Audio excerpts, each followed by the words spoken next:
Oui, que puis-je faire pour vous? S'il vous plaît monsieur, j'ai besoin de médicaments contre le paludisme, demain je vous apporterai l'argent. Celui que tu as récupéré l'autre jour, je n'ai pas vu l'argent, va d'abord apporter l'argent. Monsieur s'il vous plaît, aidez-moi je n'ai pas encore d'argent, je vous rembourserai quand je verrai l'argent. S'il vous plaît, quittez ma boutique, vous ai-je dit que je dirigeais une entreprise caritative ici, que j'utilisais de l'argent pour acheter tous ces médicaments, donc si vous en avez besoin, apportez de l'argent, et si vous n'avez pas d'argent, attendez jusqu'à ce que vous obteniez de l'argent et arrêtez de me déranger. Monsieur s'il vous plaît aidez-moi, je suis en train de mourir. S'il vous plaît sortez de ma boutique, vous mendiez trop, si vous voulez acheter des médicaments, apportez de l'argent. Pouvez-vous imaginer, celui qui l'a récupéré, il n'a pas payé, et il veut toujours en récupérer un autre, ai-je ouvert cette boutique pour lui, ou quoi? La vie m'a vraiment maltraité, la nourriture ordinaire est trop difficile pour moi, venez parler de médecine, quand cette situation sera-t-elle terminée,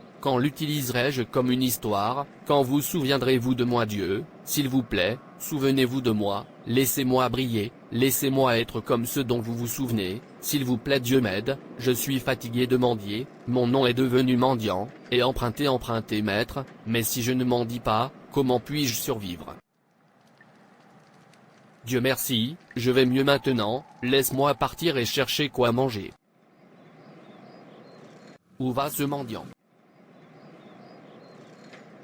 J'espère qu'il ne vient pas me demander de l'argent, car je sais que rien de bon ne sort de lui, si ce n'est de mendier ou d'emprunter. Ah beg, laissez-moi partir avant qu'il ne me voie, je ne veux pas de malchance ce matin.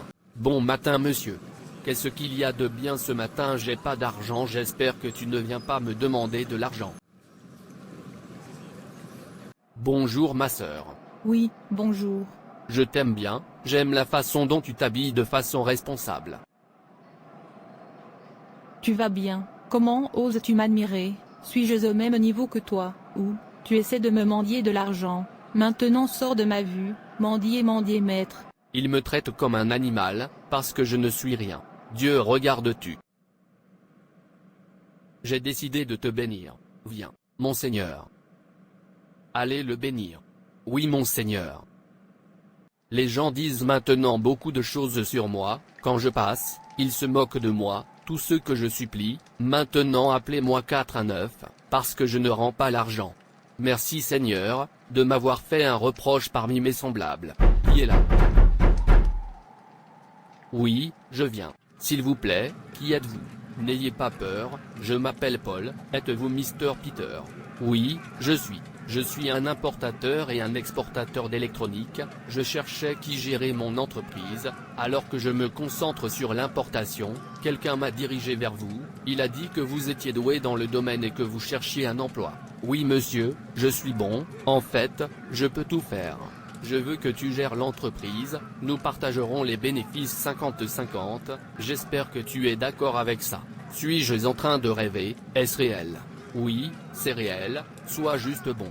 Je le ferai, monsieur, j'ai tant souffert pour ne pas être bon. Merci Jésus. Viens avec moi, laisse-moi t'y emmener.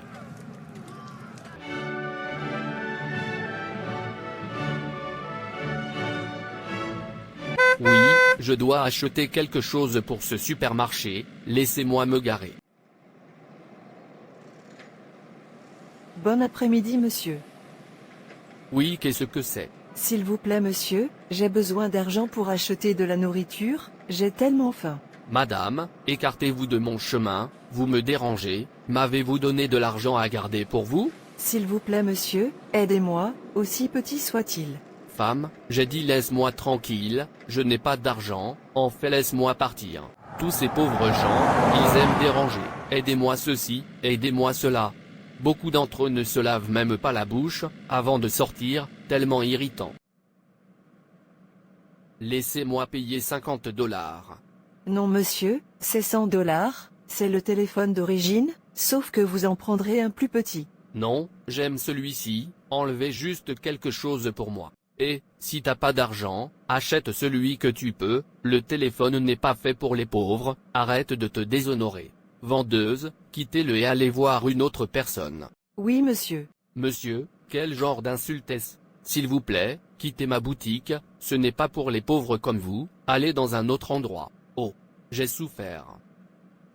Ce sont vos affaires. Monsieur, je peux voir que vous avez permis à la fierté dans votre vie, vous ne voyez plus clair, je veux que vous sachiez que, Dieu vous regarde, il voit toutes vos actions, il ne vous a pas béni pour que vous soyez arrogant, vantard et fier, un homme fier regarde toujours les gens de haut et, bien sûr, tant que vous regardez vers le bas, vous ne pouvez pas voir quelque chose qui est au-dessus de vous.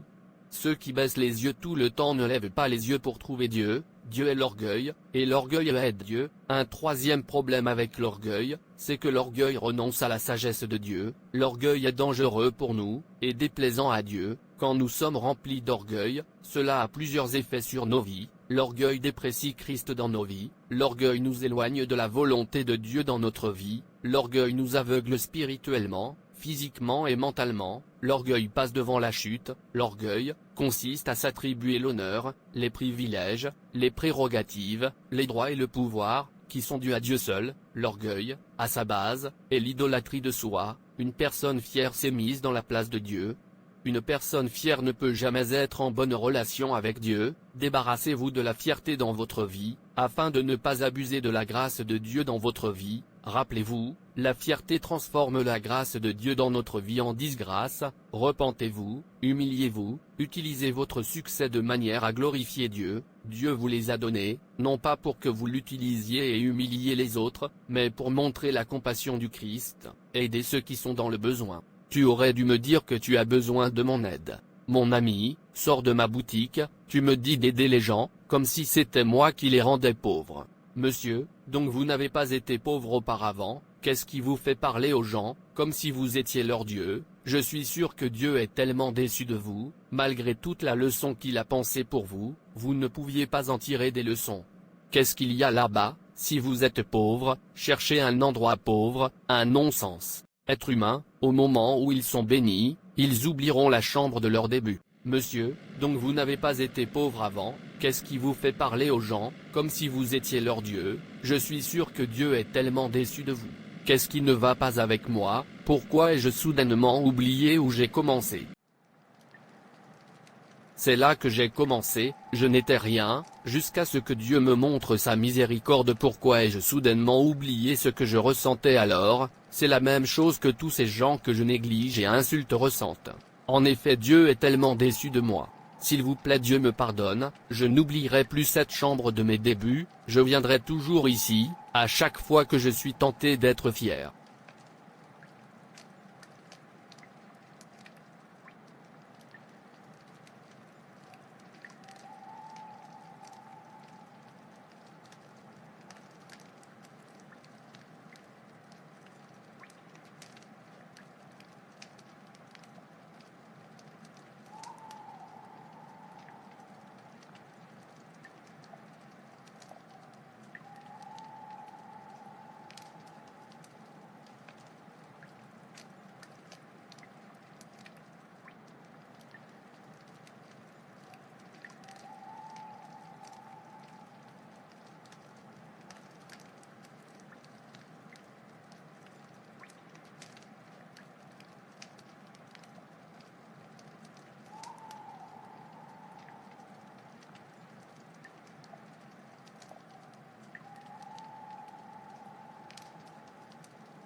Les défis de la vie engendrent souvent une douleur intense et un inconfort. Par conséquent, nous avons tendance à désirer une solution rapide, du Seigneur, qu'il ne perdrait pas de temps, en nous donnant une solution, mais Dieu ne travaille pas selon le calendrier de l'homme, n'y répond-il toujours, quand nous le désirons le plus, c'est parce qu'il est Dieu, il veut que nous apprenions, quelque chose auquel nous sommes confrontés dans la vie, parfois c'est pour notre discipline, parfois c'est pour nous mûrir et nous rendre humbles. Qu'avez-vous appris dans cette situation dans laquelle vous vous trouvez maintenant? Avez-vous découvert le but de votre vie, et comment Dieu veut que vous soyez, le vide que Dieu veut que vous combliez? Le faites-vous découvrir? Dans chaque problème auquel vous faites face là-bas est quelque chose que Dieu veut que vous appreniez, Parfois les problèmes peuvent être des leçons pour nous, essayez d'apprendre.